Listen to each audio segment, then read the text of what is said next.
സംസ്ഥാനത്ത് മുദ്രപത്രക്ഷാമം രൂക്ഷം. 500 രൂപയ്ക്ക് താഴെയുള്ള മുദ്രപത്രങ്ങൾ കിട്ടാനില്ലെന്ന് പരാതി. 50, 100, 200 വിലയുള്ള പത്രങ്ങൾക്കാണ് ക്ഷാമം. ചില മേഖലകളിൽ 500 രൂപയുടെ മുദ്രപത്രങ്ങളും ലഭ്യമാകുന്നില്ല.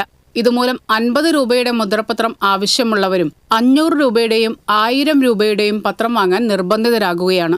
ജനന മരണ സർട്ടിഫിക്കറ്റുകൾ, വിവിധ കരാറുകൾ, വാടക ഉടമ്പടികൾ, ബാങ്കുകളിലെ വായ്പാ ഉടമ്പടികൾ, നോട്ടറി അഫിഡവിറ്റ് തുടങ്ങി വിവിധ ആവശ്യങ്ങൾക്ക് ചെറിയ തുകയുടെ മുദ്രപത്രം ആവശ്യമാണ്.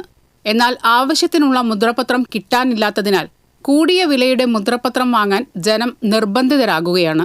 വിദേശത്ത് പഠനത്തിന് പോകുന്ന വിദ്യാർത്ഥികൾക്ക് മുദ്രപത്രത്തിൽ സത്യവാങ്മൂലം തയ്യാറാക്കി നൽകേണ്ടതുണ്ട്. ലഭ്യതക്കുറവ് മൂലം വിദ്യാർത്ഥികൾ കൂടിയ തുകയുടെ മുദ്രപത്രങ്ങളിലാണ് സത്യവാങ്മൂലം നൽകുന്നത്.